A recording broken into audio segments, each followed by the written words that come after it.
The Game Awards, Jeff, they happened literally the same night that we did our podcast last week because everything happens on Thursday. So they happened right after our podcast. So we got some highlights here. Honestly, my overall thoughts, did you catch any of that of the Game Awards? Nah, I don't. So the from a presentation standpoint, I got to say I was blown away with how well they managed all of this given the Rona situation. I mean, I didn't expect it to even be remotely coherent, and they managed to put on a show that, if I'm going to be honest, was better than last year's show. So Jeff Keighley and crew really pulled off a big winner this year for sure. And unlike last year as well, the vast majority of the awards that went out, for me personally, I felt like they were appropriately awarded to the people that or the games that likely should have taken it down, with few exceptions. They seem to do a pretty good job of it. So we'll just go over a couple of the highlights of some of these awards here. But otherwise, you can check all that stuff out if you don't already know. Everyone knows, of course, that The Last of Us Part 2 won Game of the Year. That was the most hotly debate. Always is the most hotly debated winner, with few exceptions. There's only been a couple of publications to ever not get hotly contested over their choice. But it went up. It was going up against Doom Eternal, Final Fantasy VII Remake, Ghost of Tsushima, Hades, and Animal Crossing New Horizon. That's not a really deep list. You can basically write off Doom Eternal, Final Fantasy VII Remake, and Animal Crossing right off the rip. And the top three would have been Ghost of Tsushima, Hades, and The Last of Us Part 2. Ghost of Tsushima would have been the one that was battling with, because Hades was a small, Supergiant Games is a small developer still, and you so rarely see small developers take Game of the Year from major awards like this. It's just uncommon. They could make the greatest game ever crafted, and if the team is not, like, if it's not a major AAA release, it just doesn't. It's it's kind of like the Oscars, right? Where you already know going in what movies are likely going to win. Or what's even going to get nominated, and it's very like a I don't want to call it political, but it's kind of, and so Last of Us Part 2 takes it for Game of the Year. Best Direction, I believe, also went to The Last of Us Part 2. This one actually might have gotten the more heat than the Game of the Year, because they got so much heat for the crunch. We talked about it on the podcast, how much crunch Naughty Dog went through to try and get The Last of Us Part 2 out. And so people were wondering, how do you win Best Direction when you basically are borderline lawsuit laden over the crunch that you had your employees going through in that same, or for that same game. So that raised some questions for people. Best Art Direction went to Ghost of Tsushima. That was a good choice. Best Score and Music went to Final Fantasy VII Remake. Of those listed, that seemed like it was pretty logical choice. Best Performance from a Voice Actor or Actress went to Laura Bailey, who played Abby in The Last of Us Part 2. I thought that was also a good choice. Laura Bailey does a great job there. Best Indie Game went to Hades. Thank fucking God it won at least that. Among Us won Best Mobile Game, which I found weird. Among Us won Best Mobile Game, and I think it won another category as well, that I can't remember which one it was off the top of my head.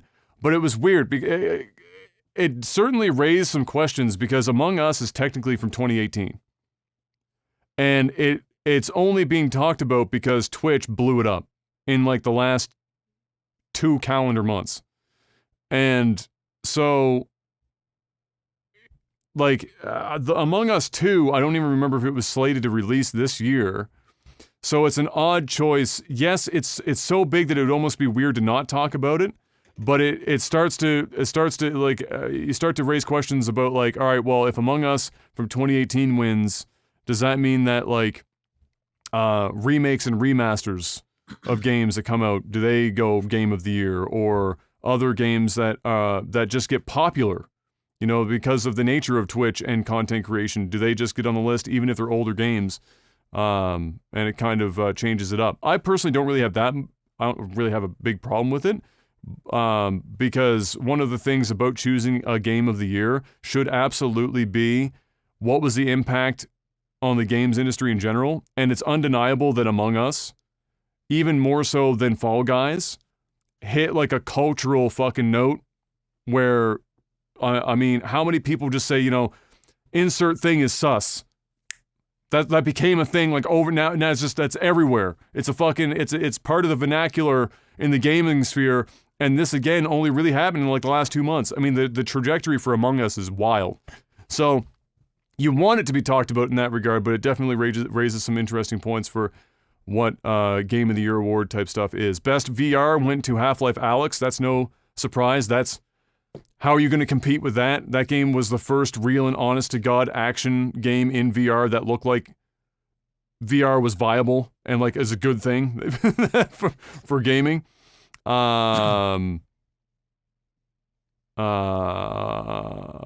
Best action game went to Hades. Best role-playing game went to Final Fantasy VII Remake. That was fucking weird to me.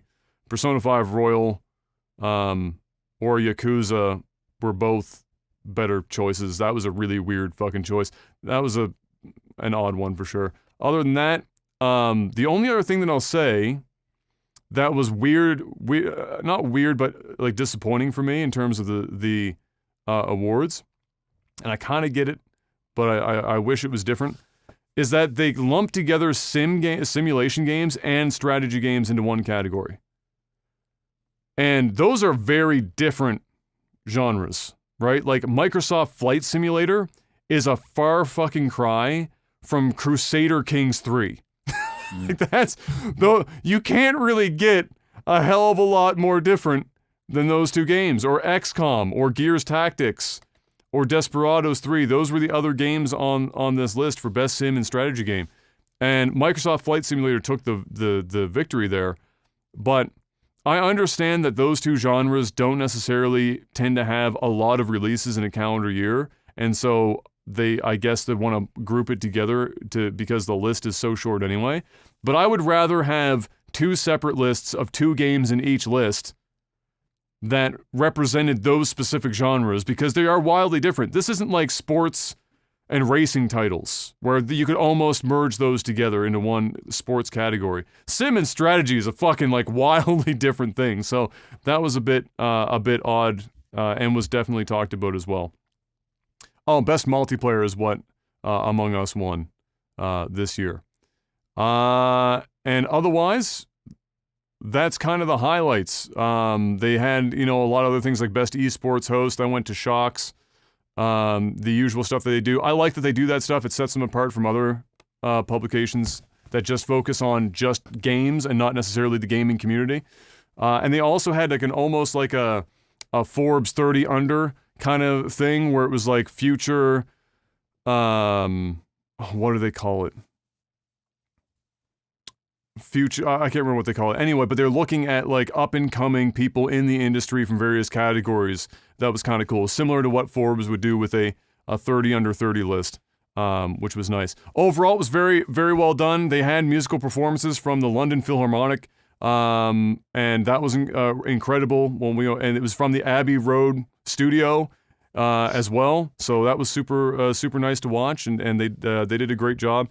And it was just, despite all the circumstances, I was very impressed. It was a good show all around. I mean, I don't know how they pulled it off with the current circumstances, but they did. And I got to give credit where credit's due. Jeff Keighley and the crew doing a banger job. Now, for stuff that you can actually talk about, because I can throw some stuff your way, some of these announcements that were made, because it's not just, the Game Awards aren't just about sending out games for awards. They also have a lot of announcements. It's almost like a mini E3 that gets tossed in. So some of the announcements that were made were, for example, the new Smash Ultimate player, Sephiroth, coming out.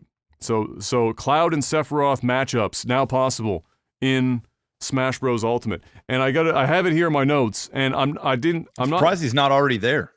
Yeah, well, yeah. When they announced Cloud, I think people thought, okay, that's going to be the representative from Final Fantasy, like that's going to be their guy. But at the same token, how many characters from Fire Emblem are in Smash Ultimate? So it's not surprising that they went that route. But The trailer, I don't know if you've seen the trailer, but you can watch it if you want in your own time. We don't need to watch it here on the podcast. I have it listed there for you. I have to be honest with you. Having played and beaten Final Fantasy VII Remake, their handling of Sephiroth here and the trailer here, even though it's in the confines of fucking Smash Ultimate character reveal, I have it in my notes, and this is the same words I used on a tweet and during my live stream of the event as well. I said, in all honesty, this trailer was more authentic, and what I mean by that, authentic to the source material being Final Fantasy VII, more authentic and engaging than the entirety of Final Fantasy VII Remake. I got more excited, like I got the feels and the kind of like gut lift feeling watching this than I did playing the entirety of Final Fantasy VII Remake.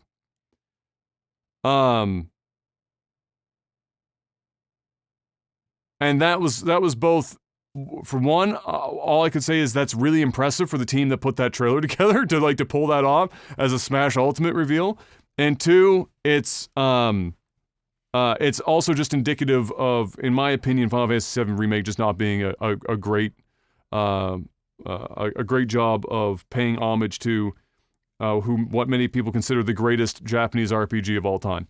So either way, if you haven't seen that trailer for it, ladies and gentlemen, go and check that out. It's on YouTube, of course. Highly recommend it. Really well done. Some clever stuff in there that I don't want to spoil.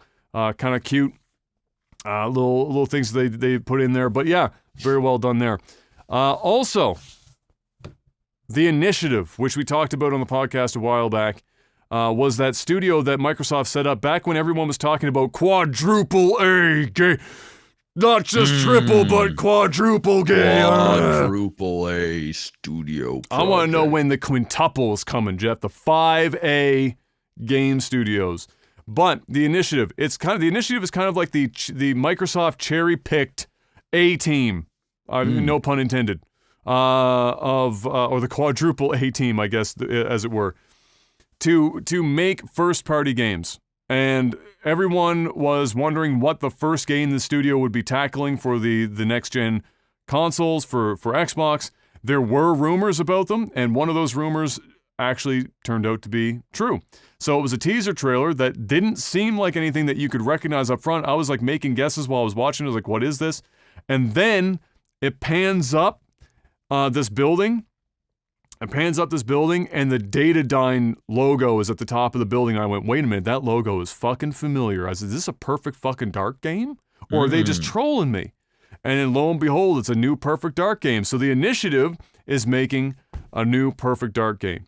That's exciting because the last Perfect Dark was bad, and we needed I think that a Perfect Dark game done well is going to do very well for Microsoft. I mean, Perfect Dark is one of the most loved franchises that Rare ever did, and from a shooter perspective, had great story, great characters, and a lot of people have a lot of love for Perfect Dark. So, having their quadruple A in quotation marks cherry-picked The Initiative. If they fuck it up, then just forget about Perfect Dark for the rest of the time. That's it. This is going to be Perfect Dark's show. It's either going to be the greatest thing ever, or it's going to be just the proof that maybe we didn't need Perfect Dark after all. But yeah, that's The Initiative's game that they're working on, and they have a teaser trailer for it if you want to check it out.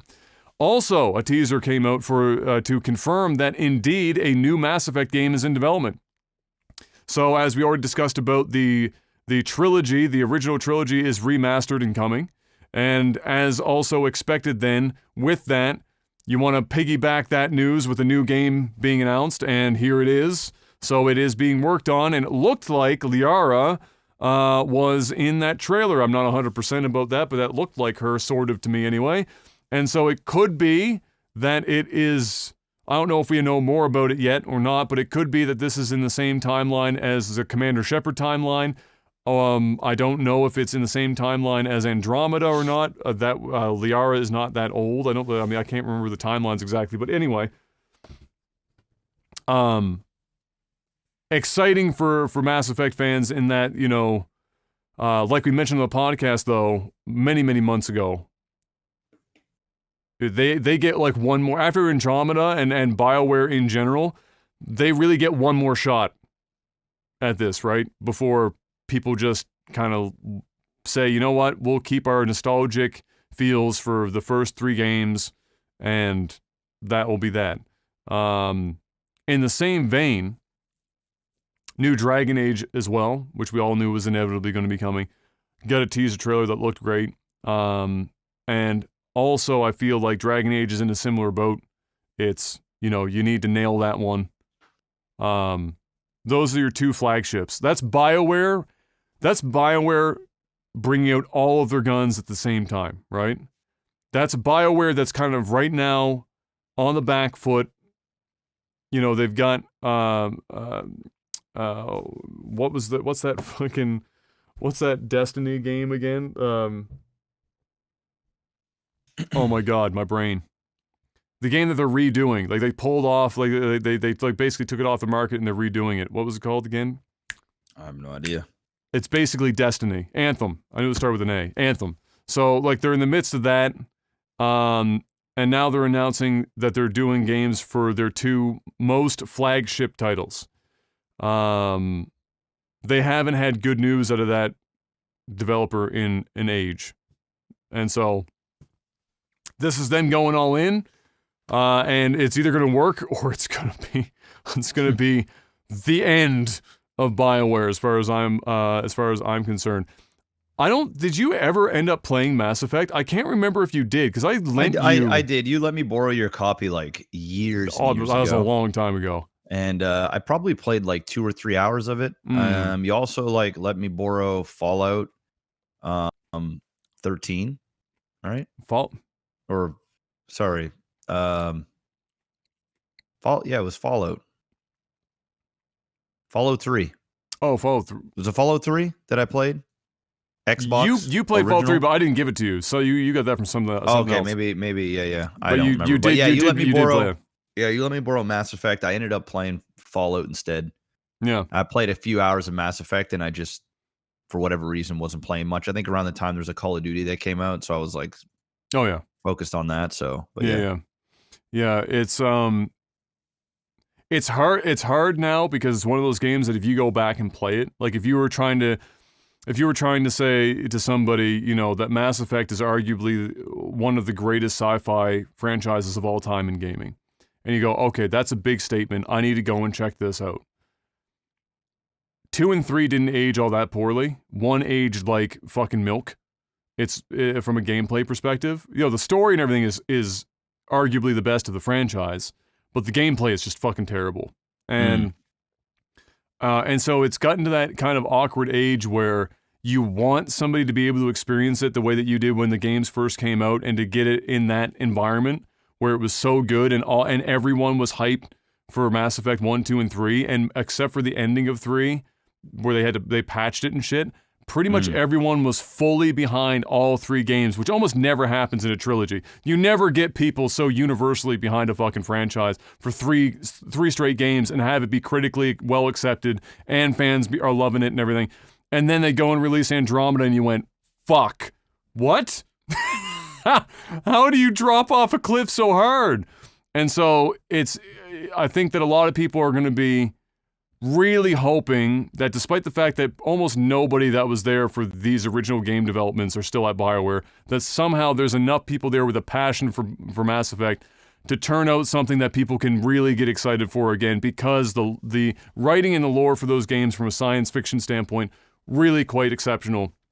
And for as far as character interactions and development, BioWare is still kind of the top of that list. I personally still don't think anyone's top them. If you go back and play Knights of the Old Republic, you go back and play Mass Effect 1, 2, or 3, the character development and interactions that you have with them, or Dragon Age.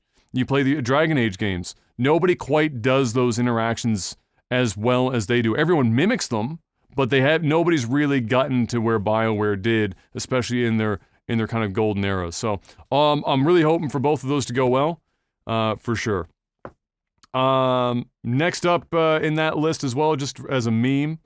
Actually, I'm skipping ahead here, but there's Master Chief is in Fortnite, Jeff. Great. and they had Master Chief flossing. So Great. if Halo wasn't already a joke, It is now. now it's quite literally a joke. You have the Master Chief in Fortnite flossing. Kill me. That's Horrible. Master Chief made it into Fortnite before he made it into his next big game. Which tells you that this was really supposed to happen after the launch of Infinite, obviously. But now that Infinite is delayed and it's coming to Fortnite, it's just, oh God, that's bad. Perhaps the most surprising thing of this entire event, award or otherwise, Mr. Black, Vin fucking Diesel and his mug showed up in a game and as soon as the trailer started and Vin Diesel's face comes on screen, I was like, call me crazy, but I'm pretty sure that's fucking Vin Diesel. And it was Vin Diesel.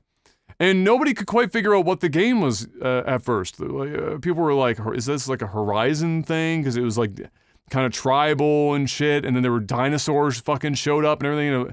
And eventually, it turns out that it's the sequel to Ark. You know Yep. that game, the survival game that everyone plays. That's kind of like Rust or whatever, that genre. And so Ark 2. And Vin Diesel is like the lead fucking character in Ark 2. And then, we already know that Vin Diesel is a gamer. He's big into games. But he's apparently got over 1,000 hours in the original Ark. So he was a fan of Ark going into this bad boy. And now he's part of it as a main character. Now, that would have been surprising enough on its own. Not surprising that Ark 2 is coming. That's going to make lots of money. But to give you an idea of just how much money Ark 1 made, everyone was like, I made the joke. I was like, all right, Cyberpunk went out and spent money on Keanu Reeves, and Ark was like, all right, well, we can't do Keanu Reeves, but let's get Vin Diesel. And so they grabbed Vin Diesel. And I was kind of making a joke about it. And then, after that teaser trailer pops, they got another trailer come out, and it was an animation. It was cartoon animation. And I was like, okay, so it's an Ark animation. And I was like, all right, this looks pretty good. It's greenlit for 2 seasons, 14 episodes pop. And then they show the list of, at the very end, of voiceover work, the voice actors that are going to be working on this fucking, this animation for Ark. And I went from memeing about how they grabbed Vin Diesel instead of Keanu Reeves to, holy shit, Ark made a lot of money. All right, so here's the list of people working on the Ark animated series as voiceover talent. Michelle Yeoh, Russell Crowe, Alan Tudyk, David Tennant, Elliot Page, Jeffrey Wright, and of course Vin Diesel. They got fucking big ass relevant names, Hollywood motherfuckers showing Probably up. pretty. You know what though? It's probably pretty cheap to get them at this time. You know, they ain't working. They can be in a studio and just do some voiceover work. It probably wasn't as expensive as what you think. It can't be that cheap. That's quite a list. I mean, come on. That's quite a fucking list of people. It can't be that cheap. I mean, you look at the credits for the people that are on this list, is, you know, you're not going to get them for like $25,000 to show up and do a voiceover. You know, it's going to be pretty expensive. But all the same, I was surprised to see that list of names. I was already surprised to see Vin Diesel. Mm. And then like David Tennant and Russell Crowe and Elliot Page and show up on the list, and I'm like, well, okay, sure. So now I suddenly care about an Ark 2 animated series to see just how well it turns out, because if you throw that much money and talent at it, you better hope it turns out well. And so now I'm kind of like waiting to see just how well that turns out. Of all the names on that list, the one that actually stood out the most to me was Russell Crowe. This is like the last person I would have expected to show up in a fucking list for an animated series for Ark 2. I can kind of see everyone else on this list. It's like the internet's, a lot of like the internet's most favorite people are on this list, like fucking Doctor Who and dude from like Firefly and Vin Diesel, obviously, and then you get Russell Crowe just fucking seem like a random pick. But you know what? I love me some Russell Crowe, so that's okay. I'll take Russell Crowe anywhere I can get him. And the last thing on this list, and something that you might actually be interested in, because you played Dead Space, did you not? Oh yeah. And you liked Dead Space, if I'm not mistaken. Good. Yeah. So the Callisto Protocol had a trailer. You might want to watch that one as well, Mr. Black. And it's made by the guy who made Dead Space. So the game itself is fucking Dead Space, bro. Like, you watch the trailer, it's more Dead Space. But it looks really good. And so if you liked Dead Space and you were like, shit, I could go for some more of that in my life, because there hasn't been that many games in the horror genre to hit the same notes that Dead Space did, got great news. The man who brought you that game is bringing you another game. It's called the Callisto Protocol, and it looked pretty good. It looked interesting. I mean, from a horror game perspective, and it did very much reek of Dead Space, which is not a bad thing to reek of. Dead Space is a pretty much universally acclaimed series. So if you're gonna reek of something, that's a good one to reek of. And that's it. That was the Game Awards, Mr. Black. Nice. That was it. Oh yeah.